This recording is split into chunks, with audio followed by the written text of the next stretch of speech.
99th episode of CloudFocus Weekly for the third week of July 2012.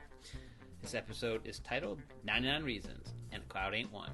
CloudFocus Weekly is sponsored by Arkus, cloud computing experts. I'm your host, Jason Atwood, and joining me for the 99th time in a row, and it sounds like we've even done this podcast 99 times, is Justin Elsing. Justin, how are you doing today? I was about to say, is it 99 times for this one particular episode, or is it 99 times overall? Because it feels like we've done this one 3 times already. At least 3 times. We are in preparation for our 100th episode, so we are trying out some new stuff, which we won't talk about until our 100th episode. Well, I think people would notice. Well, maybe they will notice, maybe they won't. I already tweeted it. Well, that's not appropriate. Yeah, it is. That's not using good judgment. No, it is. No. All right, speaking of other things that are good judgment, we have a blog post this week. We have some news of Google and Yahoo and the battle therein. We have some Semantic Search news from Radian 6, which is kind of cool. I love Semantic Search news. I do too. And then we have Microsoft going cloudy and in the battle for online document editing with their new Office 15. Wow, 15. Yeah. Didn't they skip a whole bunch in there? I didn't know that they actually went in numbers. I thought they went in years. Well, maybe on the Mac they go in years, because we're in a different time zone with them. When we get to that part of things. So, but let's start with the beginnings of all things, which is the blog post du jour. This week was the mystery writer, the person who shall remain nameless forever and ever, wrote a blog post called Too Much Chatter. Unfollow like a pro.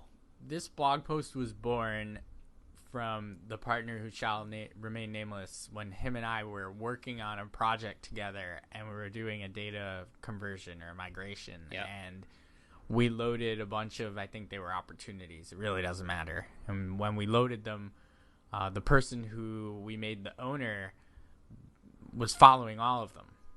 And essentially there were more than 500, so he had already hit his 500 limit, and then we're showing him chatter and he's like, I can't follow anything, because he was already following 500 of these opportunities that we loaded. Really shouldn't do that. I maybe it doesn't anymore, but it did at the time, and we sort of were like, wow, we really just need to undo these. So we found a quick and easy way to do it through the data loader. The idea of this post was to provide both guidance for typical end user to, when am I following too many things and what should I do to unfollow, because I can only follow 500 things, and even in a small org, 500 things, you'd be surprised you get there pretty quickly. And then for an admin to take on the chore of, getting a request from somebody saying, I want to unfollow every account that I follow, and I don't want to do it myself, so can you do it for me? And there's a quick and easy way to do that using the data loader. So this blog post kind of outlines those few options for you. Yeah.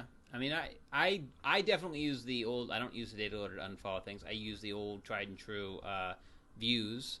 I definitely build and have views that I use all the time for just, show me all the stuff that's closed opportunities. Right? I don't follow them anymore. Archived projects, I don't follow them anymore. Or paid invoices, don't follow them anymore. So I go through them once a week and just go click, click, click, click, click, click, click, click, click, click, click, click, and I'm done. And that keeps me under pretty much. Definitely got to raise that limit though. 500 is not enough. I feel like if they don't have to go to 2,500 immediately, but it would be nice to just go to 1,000, because things like the Dreamforce portal, 500 is very limiting. No, and I'll be honest, we don't be honest. Could you lie a little? I'll lie a little. All right. He did mention an app that's out there that actually was also commented on when you posted this in the Dreamforce portal. Yep. Someone mentioned, we use the Unfollow Rules app that's out there from the Force.com Labs folks. So that's another way of putting some logic on records and saying, when something gets to this stage, unfollow it. So that's also available. We link to it, I believe, in the blog post, so you can find it from there. So there you go. Go to blog.arksync.com and read about unfollowing chatter like a pro. Next up is, and I'm trying to figure out why this is big news, but it's big news. Melissa Meyer, Marissa. Oh, that's why the search was coming up badly, because Marissa Meyer, who I guess was Google's first woman engineer, and was up at a high ranking there. She was big time. Big time at Google. Have you ever watched any of her speaking engagements? I have presentations? not. I have not. Is she she's really good? Yeah, she's pretty engaging, and she's rather innovative. Oh, okay. Like back in the day when we were at that large company that shall also remain nameless, and we were doing search internally, and that was our big project. I always used to watch things that she was talking about for trends in search, and she was very big into like social search and some of the really innovative things that have happened at Google over the course of the last number of years. So she literally had one job on one day, and the next day she's the CEO of Yahoo. Good luck. Which I think that's where Yahoo to me is wow. I mean this is the way this story is going to turn out. It's going to be like, oh well, you're just another person who tried to right the ship and it didn't get written, it didn't get righted, and now you're the Titanic.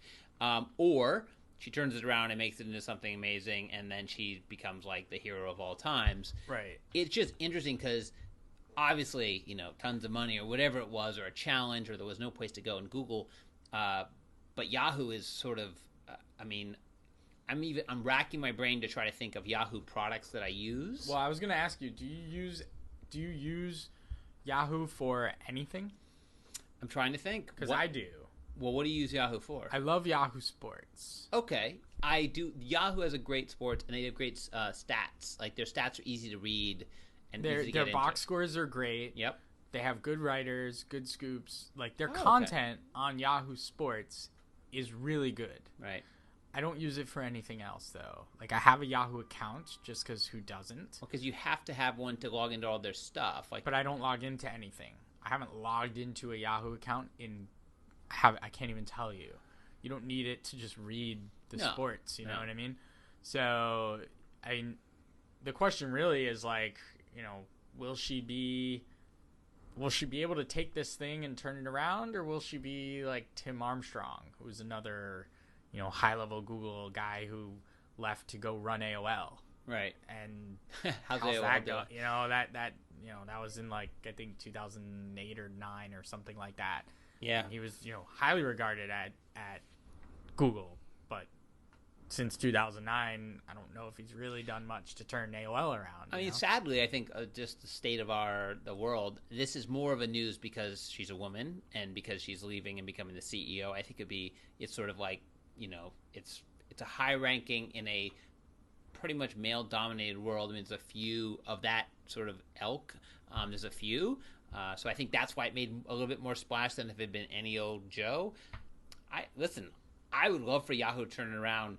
There was actually someone who posted a great blog post about like the 10 things she needs to do immediately at Yahoo. This is on my daily morning read of Zeit, and it was like, kill this, get all the engineers in a room and fire half of them. It was like a bunch of stuff, and like, you kill off these projects, save these projects, get people to put out something. I think one of them was like, get 20 of the smartest engineers in a room, tell them they have to have something ready, brand new, ready and done in 2 months, out the door, ready for clients, some new thing that you guys can build. Get going. None of this, waiting 6 months or 9 months or whatever. Start to act like a startup. I can't even think though. I'm trying to think of Yahoo, and I'm like, Flickr. I don't really use Flickr. Nope. My girlfriend, who's huge into photography, even uses Picasa most of the time. She has Flickr account, but she doesn't really use it. I think back like Delicious, but that's gone, and it was sort of cool at the time, but gone. Speaking of which, a little rat hole. I don't think I made it to the agenda, but we didn't talk about it last week. Did we talk about Dig? No, because we had already podcasted. Oh, well, maybe we should talk. In the age of dying technologies, and we're thinking, it's about the same time frame, right? Delicious, Flickr, Dig. All like the Web 2.0, big like social contribution, user created stuff. Pinterest. Yeah. I just love how these new things, it's like Pinterest, the coolest things, like this thing has been done 500 times away. Yeah. Oh, you take content from one place and you put it somewhere else for other people to look at Right. and to follow you putting stuff up there. Shared bookmarks with pictures. Yeah, delicious. I mean, it's been done so many times.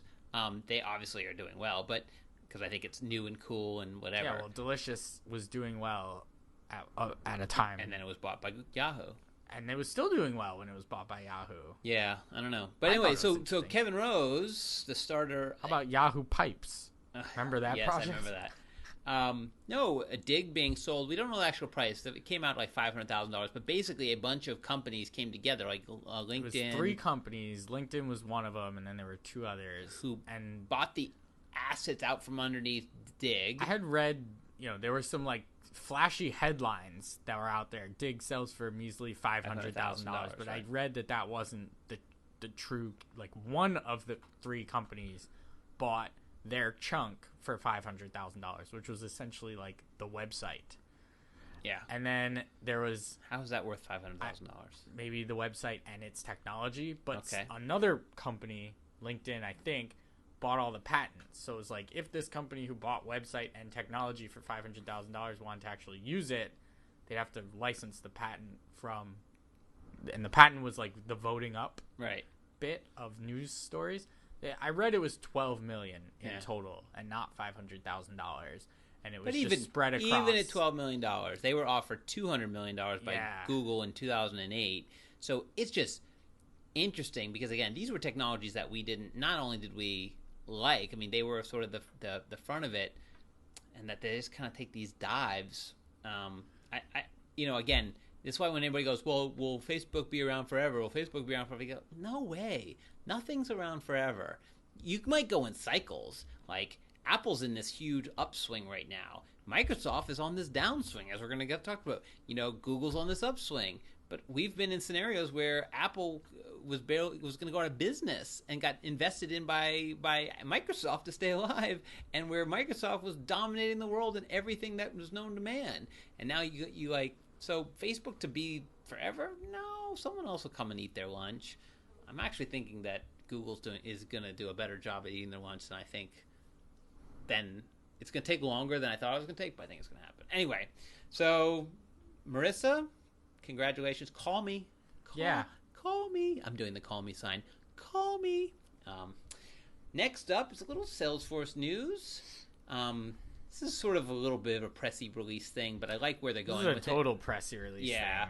But I like where they're going in. And since we like search... we do love talk about search and Salesforce. We do love Salesforce. And since we don't really love Radiant 6. We don't really know Radiant 6 that well. Yeah, Radiant 6, I don't even know you. No, don't even know you. Tried to. It's like I went up to you at the bar. I'm like, hey, Radiant 6, can I get your... What? Where'd you go? It just disappeared. Yeah, she just disappeared. But there's they, I guess, released a little bit of news saying that they were going to build in more semantic search into Radiant 6 technologies. For those of you who don't know what semantic search is the ability to look at phrases and words within a sentence or paragraph and be able to understand what they mean in context, which is what makes them... the semantics of it? Yes, the semantics of it. But like when you're saying... So the example that we always get is orange. Yeah. Although it's a bad example Green is the one that you get a lot. No, orange, because orange is both a color and is also a company. Oh, well, when we were at the large financial institution, green was a big one, because green has a meaning, and green is also a color, and like it has different... That's true. So, and green, this is not as much as orange. But anyway. I guess orange is better. Banana. Because it's a fruit and a company. Well, whatever. Yes, it's a color. Fruit, a company, and a color. So then, what are you talking about? Did I eat a orange today? Do I like oranges? Do I like an orange? I like orange, right? So am I saying I like the color orange? Am I saying I like the company orange? Or am I saying I like the fruit orange? Right? Obviously, there's a capitalization. Anyway, so they're saying that they're building this into the next version of the product that we cannot get our hands on, Radiant 6. And I think this is interesting because what's really going to be used for is obviously looking at the social networks. So when people are hearing their sentiment analysis, or sentiment analysis, which is okay, they use your brand name in a way, but how they use it, it's easy to pick out I hate Arkus, right, which would never come up, but it's harder to pick out I've had trouble with Arkus, but but it has been better. Like, well, let's take the example that is written here in this article. I'm trying to be original, new content, but 99 times. This one's better than yours. All right. So I'll read the sentence, then I'll break it down. I'm loving the Apple keynote. Totally want to get the new iPad. When is it coming out? Right. So they broke that into 5 pieces. Essentially, sentiment, I'm loving. Right. Company, Apple. Intent, want to get. Product, new iPad. And then customer service, when's it coming out? Right. So from that very short tweet, that was, 100 characters or whatever, you can pull out a lot of information and use it in a lot of different ways to capture what people are feeling, how they're talking about you, how you might want to help them, how you might want to sell something to them. Kind of, I want to say the world's at your oyster when you can sort of figure out what people are saying in that way. Yep. Now, this is I feel like this is a far ways off. This is really like a press releasey thing. Like, I don't think this is... You don't think this is like a Dreamforce thing? I feel like it's a Dreamforce thing, but when you say it's a Dreamforce thing, that's different than it's a real thing. Oh. A Dreamforce thing is a thing you see on a stage. A real thing, something you can buy that day. Yes. So, sure, it's a Dreamforce thing. Okay. We'll see this at Dreamforce. Yeah. You really think they've never even really show... I mean, they show Radiant 6. Yeah, they don't even really show it. They don't even really show it. No, they say, and that's the marketing cloud. Radiant, there it is. And they point to it. That's it. Yeah. Yeah, I've actually had people contact us since doing podcasting and since saying that we've been having trouble get our hands on. Those have gone into emails. We have not heard back. So I'm hoping that at some point, some podcast, maybe the 100th episode. Maybe that person's listening right now who contacted us. They can and contact we'll us say, again. Oh, you mean the person didn't get back to you? Let me follow up. Yeah, maybe. Follow up, would you? Follow up, yeah. Go follow up. I'd love to be able to talk about it more intelligently. I'd love to get my hands on it. I'd love to not make fun of it. Like, I'd love to be able to talk positively about it. I know that that's not truly objective. I want to talk positively about this product. Right. I can't. I feel like I'm always negative about it. Well, because you feel like you can't get your hands on it. Yeah, I've been burned. You've been burned? Yeah, I've been burned. And I'm saying it. So analyze that. Analyze that sentiment. Awesome. All right, moving on to other sentiments. So more big news in the cloud. Probably the biggest cloud news of the week. Boy, we're getting really cloudy here. Microsoft is launching their next version of Office, which is heavily reliant on their SkyDrive technology, which is a direct sort of, in the same game as iCloud, as Dropbox, as Google Docs, Google Drive, right? And one of the big things is basically they're making it the default behavior for saving of anything. And one of the other things I've read about it, which I thought was interesting, was as a licensed person for Office, if I go over to another computer, clearly not a Mac, but if I go over to another Windows computer, I can log into that computer. If I don't have access, if there's no Office on that computer, I can log into something that will then bring down, not an online version, but bring down a real version of Microsoft Word. Basically, you download a thin client to Microsoft Word. You can use it. It will then tell the version that's sitting on your desktop, this cannot be used because you're using it somewhere else, but basically giving you the full version of Word or Excel on a computer that's not yours. So that's pretty neat. That is neat. Kudos. It seems a little bit like, well, if you just had the ability to get to it in the cloud, why would you need to bring down a thin client? Well, that's maybe Excel. I think Excel, and to this point, I still think PowerPoint, because I've played with the Google presentations. I still think PowerPoint has some more juice, some more power. They're still better, has points and it has power. Well, dragging and dropping things around on a desktop client versus dragging and dropping things around on a web client. It's still better dragging and dropping things around on a desktop client. But I'd never use Word again if I didn't have to. The only reason why I ever use Word is if someone sends me a Word document or requires me to send them a Word document. And guess what? I'm writing it in Google Docs and I'm exporting it as a Word document. Yep. I don't like working in Word. And if Sheets could do what Excel can do and it's kind of silly that it can't from a power perspective, like it doesn't have the horsepower that the desktop version of Excel has. Right. For like something that's running on millions of servers. Yeah, something that's running on this enormous cloud stack can't do the things that something running on my desktop can do. Something sort of wrong with that. But I feel like they'll figure it out at some point. I think it's not about whether it can do the crunching of it. It's whether it can render it to your face fast enough. So when you're think about like the data volumes when we open up, and I opened up 19. I was playing around with 19 megabyte files this morning, with just tons of data. It's that how does Google gonna render that in a web page that you could scroll through quickly that wouldn't just blow up, right? Because in essence, you're opening up a 19 megabyte file and you can then scroll around in it very quickly because it's basically in memory right in front of you. Think about that in a website. Does that mean I'm looking at a 19 megabyte 19 megabyte web page that then is rendered in HTML, which is not a very efficient rendering engine. So I totally get why it is, and I use Excel all the time because of it, because of that thing. I love the ability to share. If I have to share, I'm in Docs. But if I need to render or I need to play with big data, I'm in Excel, and I don't see an end to that until someone makes a better engine. But well, anyway, this new Office 15, yep, which I touched on earlier, 15 doesn't make any sense to me because I'm on Office X. I'm on 2011. No, you're on Office X. No, I'm not. I'm on. Oh, you're on 2011, but I'm you're on 2011. The Mac version, yeah. Yeah, so like the numbers are really geared towards Windows. That's fine. That's their prerogative and their bread and butter. Yep. And I do feel like the Windows version of Office gets a lot more.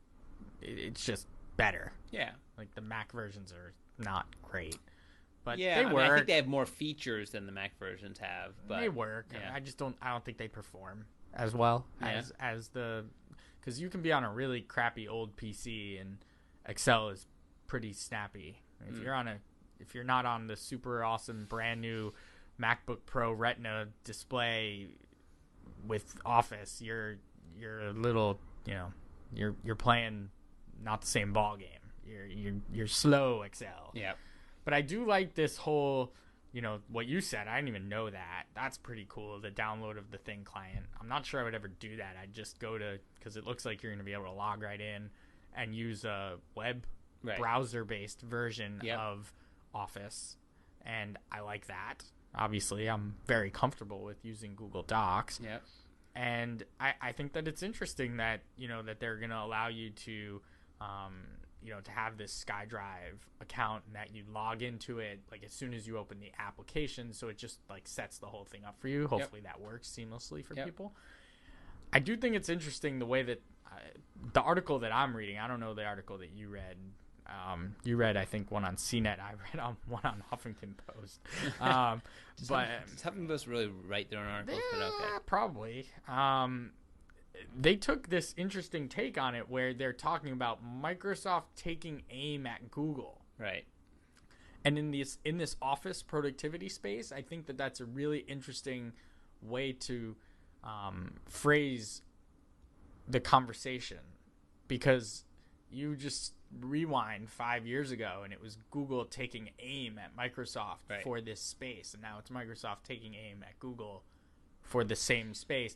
And I know Microsoft still has way more market share. It's just a different slice of the space, if you will. Well, a couple of things have been going on. One is the IE market share has been coming way down. In fact, Google became the number one browser, Google Chrome did. So there's definitely, they own search, right? Bing has been trying, but I don't think has really made a big splash. I think the thing with Microsoft is there is nowhere for them to go. I know it's weird to say, but like Google can take away from Microsoft because Microsoft has 100%. Like if you have it, if you're in the Office productivity suite software, you have Office. Right. Like basically, everybody has Office. Right. So the only thing that Google can do is take away from Office. What's Office doing? taking back from Google. Well, even the people that Google takes from Office, still they have pretty Office. much still have Office. Right. Like you and I, we've been taken from Right. Office, right? We use Docs every single day. Right. But we still have Office. And I use Excel every day. Yeah, because you need it. Yeah. So, all right. So now I have both. That's right. fine. I mean, I kind of wish that they would just play nice with each other, but I guess that's No. like not business. No, that's not business. that's not business. No, and listen, I have lots of software, and lots of software does lots of different things. Some things I need to work together, and I need to play nice together, and some things I don't really care. Give me whatever you need, I'll do it. I like that the standards are coming better. That standards between opening and this and opening that. Microsoft done a good job of, their standards are more open and XML based for their new, software. So it's easier to open up in this and save as a Microsoft. I think that's good because that you don't feel so locked in. But anyway, I just think it's totally interesting. As it doesn't get me very excited as a Mac user because usually the Mac version is behind. It's behind and it's not as good anyway. And I only use one software. I mean, I don't use Word. Excel. I use Excel. We're not big PowerPoint people at Arkus. No. And I would use Keynote. If I had to use Power, I'd use Keynote. Well, Keynote's for better. the Dreamforce, I mean, we're at Dreamforce where we're both speaking. Good segue. We're both gonna have to use PowerPoint. Really? They don't allow you to do Keynote? No, Oh. they do PowerPoints. I mean, you might be able to because you're doing a session that it's just you and one other guy, and neither of you work at Salesforce. So I imagine you can do whatever you want. But they send you it. the template and they send it in PowerPoint. It's converted to Keynote. I guess, but then you convert it back. I mean, there's no point. So speaking of which, that's a good little segue into DF12, which is, by the way, almost 60 days away. I was looking at the counter on the... Yeah, they have that little counter going, right? Couple things. One, in the portal, yeah, there's a couple new groups I want to point out. Do it. One is It is 60 days. It's 60 days and 19 hours. There you go. From so right now. Right now. So let's just wait. And now? 60 days, 19 hours, and 7 minutes. Right, and 16 seconds. So a couple things. In the Dreamforce portal... 12 seconds. There's been a... 9 seconds. You're not going to do that for the rest of the time. I right? might. We're not going to make it to 100 episodes. I'll We kill may. you. All right. The partner that has not been named and shall not be named actually started a group for, I think it's called Tony Robbins Power Talk. Power Talk. Where he's, sort of gathering information or posting stuff about Tony Robbins.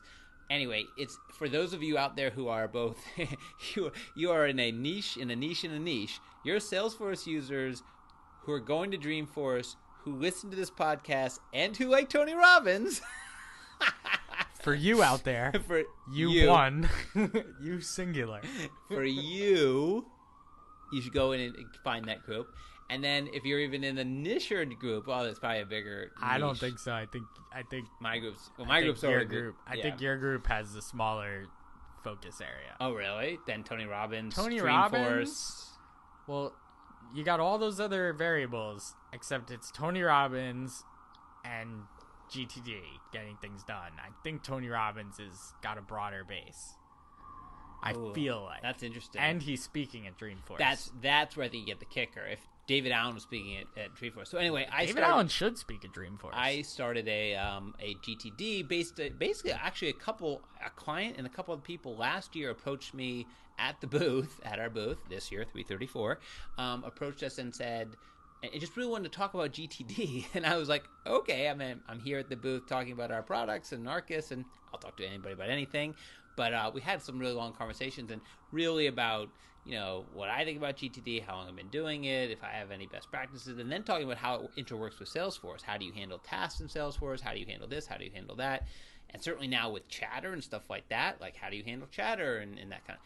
Anyway, there's a group. I'm actively putting things into it, so new content and things, and I will probably, as we get closer, or even throughout the year, I will probably bake some blog posts around that topic and get them in there. So it's called GTD Group. If you were getting things done, and then GTD in colons or whatever parentheses. So look that up.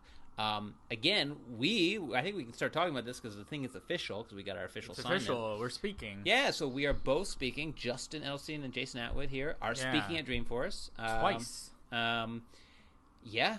I'm speaking twice. Yeah. 2 different sessions. I think there's 2 sessions of my same session. So gotcha. I don't know yet, because I know I'm a speaker. I don't know if there's 1 or 2 sessions.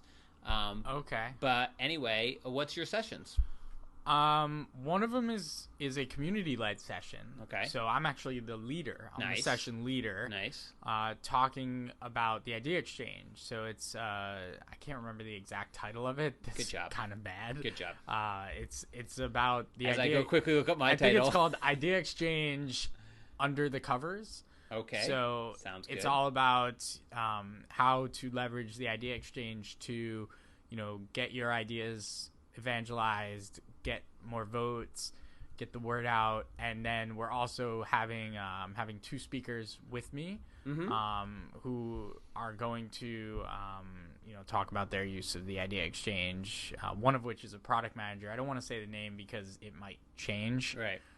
One of them is a product manager from Salesforce for the idea exchange, and he's going to talk about the life cycle of an idea on the idea exchange from the other side, right, from the Salesforce perspective. Like what they do with those ideas, and how the product managers are incentivized to use them, and like kind of how they get into the pipeline. And then the other session is about permission sets and developing against the permission sets API, or the sets of APIs available for permission sets and permission set assignments. And it'll be myself, the great Adam Torman. Wait, sorry. I think I just fell asleep. You snored it. I'm the great Adam Torman, who's a product manager at Salesforce, and actually Matthew Lamb, who's another Salesforce MVP, who will be speaking together at that session. Great. Talking about permission sets. So you have the product manager and 2 people who have written products against. Right, and we'll be demoing our products. We'll be demoing the Excellent. permissioner at Dreamforce during the session, and obviously at booth 334. See how I snuck that in there? Wow, that was nice. Very good. So I'm doing 1 session, but I'm doing it twice. So it's a little weird. I wonder if is it going to be better the first time or second? Probably better. Probably the second time. And it's called Building Your Brand. It does say 2 sessions. I wonder if it'll be on YouTube twice. Oh yeah, that'd be interesting. I've never gone back and watched my own YouTube videos. I will say I have. You've watched mine, or you watch your own? My own. Oh. But before they were videos, I don't know what they are now. They're videos. Well, these were videos, but they weren't real videos. They were just the slides and audio over the slides. Oh. Yeah, no. Now I don't know what they are. They're actual videos. But anyway, ours is called, I'm doing with Mike Gerhardt from Button Click Admin. Our buddy Mike, Yep. who I've been on his website before. You have. So we're so incestuous in the Salesforce community. It's so cool. Okay. So anyway, we're doing, it's building your brand. So it's a session. I mean, I'm not going to read the little session thing, but it's about you cheated. You pulled up that whole thing and had the whole thing in front of you. Right, because I'm prepared, because I build my brand. But it's about building your personal brand and your sort of your company, your personal. We've already built out our outline for this because I think they were due, and I think the content's going to be great. We're going to do more conversational style. We're going to do a lot of how we do it and tips and tricks and things. So I think it's going to be a great session. Apparently it went great last year, so it can only be greater this year. Maybe. So that's you're involved this year, so I have to imagine it'll be better. Let's see how I complimented you. I could have went the other way on that one, and I didn't. Yeah, you could have. That was nice of me, and you didn't do it. I am going to use that slide. Do you remember that thing I showed? I shared it at Arkus. Haven't shared it publicly yet. But where I took I remember your thing. Took all the icons for all the different. You should probably add a few to it. I'm going since you built that. Yeah, so that's going to be. You got bored one day and built that thing. Yeah, that was fun. All right, well, I'm going to call you out, and I'm doing a CloudFocus App Pick of the Week. This is wrong. This is right. No, this is really wrong. We can't have an episode without a Pick of the Week. Here's the thing. We said last week that we were not going to do picks on this podcast. Go on. Don't use my words. There's a TV show that's coming out called Go On with Matthew Perry. Oh. And I'm like, you stole my word. Matthew Perry. The guy from Friends. Oh, okay. Like, you stole my words. I was thinking Matthew Berry. Not Matthew Berry. Okay. Matthew Perry with a P. I didn't pop my P because I'm a broadcaster. Yep. I don't have a pick. Now, here's the thing. I really want to pick this hardware pick, but I got it, and I got it in advance of episode 100 so I can use it as part of that picks. Okay. I have it now, but it doesn't work. Oh. I really want to pick this there? thing and like review it. Yeah, that thing over there behind me. Why Like I want to pick it, but I haven't used it. You used it about 2 minutes. You pick it. You pick it. You know what? Because I'm going to do a hardware pick. All right. So for our 99th over behind myself to go get it. For our 99th episode of CloudFocus Weekly, we're going to do two hardware picks. Because next week, just as a reminder, software picks. 100th. Well, you can do hardware or software. Well, mine are all software. 100th episode, we're going to pick 5 of our favorite picks of our own from the last 100 episodes over the course of time. Over the course of 2 years, I think we're like, this is it. This is the 2-year anniversary. We have 99 to pick from. And then we have. Well, yes, but picking this one, basically 98. Yeah, I'm not picking this. You can't pick this one again. And then we're going to pick 5 brand new ones. So I expect you're going to give me your top 5 list of all-time picks for CloudFocus Weekly, pick of the week. And then you're going to give me 5 brand new awesome picks. Right.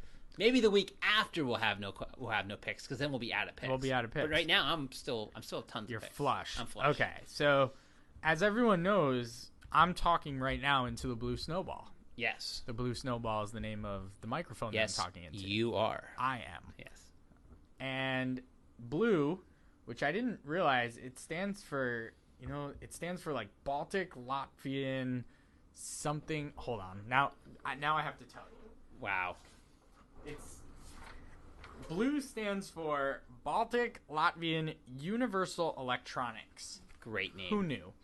So they're a great microphone company. I really enjoy the blue microphone. It served us very well. They make a microphone that looks surprisingly like a bomb when you bring it through the airport. Yeah, you don't want to fly to Dreamforce with this in your suitcase. Lesson learned. It's happened. So they came out with a brand new mic called the Tiki. And the Tiki is a small little microphone that has this like muting technology in it, like noise cancellation, muting, the ability to allow, like, you plug it into your little USB port and you can use it. Like I use GoToMeeting constantly, like all day long. I don't use the phone. I use GoToMeeting and I use it through my computer. Right. And I use either headphones or the speakers on my computer. I wanted to use this Tiki because it has a really nice ability to like mute ambient sounds, mute you when you're not talking. It can detect that. And also, like, if you're typing, it knows that you're typing and like can mute that out and mute out the fans and all that stuff. Right. So I bought this thing and I plugged it in and it worked once. Well, it worked long enough for us to record a little sample on QuickTime and it sounded great. It sounded a lot better. We did a comparison. We did. We did a recording of just using the built-in speaker or built-in microphone on the MacBook, and then we used the Tiki. And the Tiki sounded great. But then it stopped working. And didn't sound so great. It just didn't sound like anything. It just stopped. That is some really good muting technology. It was just completely muted. If they can mute you completely. It wouldn't even show up as an option for an input. So, but to Blue's credit, I put in a ticket online. I got an email back within 2 business days with an attached spreadsheet. This is a credit? It's kind of, well, I was a little laughing at it, but essentially it's a spreadsheet that has a number on it, an RMA number. Yes. And it's very common. Right. So it allows me to send this Tiki back to them, and they're going to send me a brand new one. Good. I have to pay for the shipping to send it to them, but not to get it back. Okay. I'd prefer them to pick that up, but that's okay. I'll let them have it. Yeah. You know, at least they're, taking care of it. They're going to take it as it is. I have the box and everything. I literally used it once. Yeah. And but anyway, I feel like this is going to be great for me when I finally get it and can use it. It has a little extension USB. It can plug right into the side of the computer if you want. I'll let you guys know when I actually start using it. But for now, since I really didn't have a pick prepared and I wanted to use this as one of my picks, now you're one less pick. I used it. So, well, you went with new technology, and I actually, true story is, I saw that online, and I thought of you because of the voice thing and the GoToMeeting. I, who will buy every technology that comes out regardless, looked at it and thought, well, I won't use that because I never have my laptop open. I never use my laptop as a laptop very often. I use it connected up to a big monitor, and I have to keep it closed. And I was like, well, that's not going to work for me. But then you showed the me extension USB. Extension. So I'm actually, if you get it to work, then maybe I'll buy one. But well, you do have the microphone that's sitting in front of you that you can use. I could use that. It's the same exact thing. You understand, right? Pretty big. It's not, but that one you could travel with. You could throw that in your bag. You put that in your Grid It. You could if you look wanted at that. to. I'm cross-referencing. All right, so my pick of the week is going to be, I'm calling it the, what was the price on that, by the way? $69. This might be your highest CloudFocus Weekly pick. It's definitely my highest pick ever. Mine is going to be, I don't know if it's my highest pick yet. No, because didn't I pick the Jambox? Jambox was more than this. But anyway. Jambox was a couple $100, wasn't it? You know, it's under 200. But anyway. So I have been forever, and for you who follow me on Twitter, we are obviously, or I am obviously a Mac guy. I talk about the iPad, the iPhone, and whatever. And we talked about Amazon and reading things on Kindle and iBooks. And I have, for the longest time, since the Kindle came out, I have been saying I don't need a Kindle. I'm like, I have 2 devices in my house that I can read the exact same content on. And I'm like, I don't need the Kindle. I don't need a Kindle. I have no need for it. And I also don't like the beach or sitting by the pool. So the outdoorsiness of it doesn't really bother me. So the other week I was actually out at the beach, not enjoying it, but out there with the family.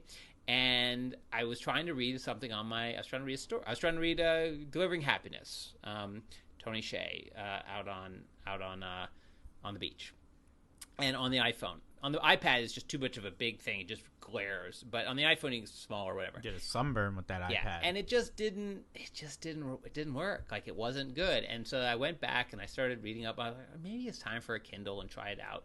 So I went online. And I bought myself a Kindle. So my pick of the week is the lowest model Kindle that there is on the planet, which is just like Kindle A. I don't know. Kindle Light. Kindle Light. It's the $79 version. It is ad supported. In fact, you can see an ad for Batman DC Heroes 2 on the front of it. But I'll tell you, for the 2 people out there in the world that don't own a Kindle, and there's got to be 2 out there. Well, you're looking at one. Okay, well then you and the other guy, because it's just I just feel like I'm the last person, but I'm usually the guy who buys everything first. So to me to be the last person in seems kind of weird. But anyway, kind of surprised you didn't get a Kindle when it first came out. And the reason was I didn't need to. But you're like a family Kindle. Well, I don't know. Didn't do it. Well, that's the thing. My wife, who reads big reader, tons of books, reads them all on the iPhone, loves it. But the Kindle came out before the iPhone, did it not? No, not the Kindle. No. But before you could read a book on the iPhone, the Kindle was out. Yeah, that's probably true. Yeah, I don't know. Weird thing. Anyway, so I got the lowest end model. It's Wi-Fi only. It's ad support. It's $79, and I will tell you, I have been enjoying it greatly. It is a reading pleasure. Like, and what I'll say about it that I really like is that it only does one thing very well. It does books. It looks great in reading. You can read it everywhere except for in the dark, which is a great place to read the iPad version. It syncs, of course. If you're an Amazon Prime member, which I think is important, you get 145,000 books that you get for free, like one a month. That's kind of a big deal because, a book is between $7 and $10. If you really went and got one book a month, well, that's, that basically pays for it in a year. The battery life is incredible. The screen is great for reading. It looks like this great, This really is. I've never really played with the Kindle, and I'm flipping. I just turned on your Fantasy Football for Dummies book. I opened up. Yep. Apparently, you shouldn't draft a team defense too early. Not too early. This is great. I'm flipping between the pages. The controls are on both sides. I mean, I guess here's the thing. Here's why it is very good. I do want to touch it though. Yeah, I'll say it's not. I want to touch it. I didn't get the touch version because it was a little bit more money, which wasn't the problem, but it weighed a little bit more, and I was like, I want this to be as light as possible. I want it to be as light, and you can put it in your pocket. It really is. It is as close as you're going to get to a digital paperback book. Oh, you could search the book. Yeah, you can do all that stuff. You see the quotes. You can tweet things from it. You can do all this great stuff. Like text? I don't know. Again, it's a great book reader. So for those of you who haven't out there, again, I have fallen off. I've finally bought a Kindle. I am enjoying it.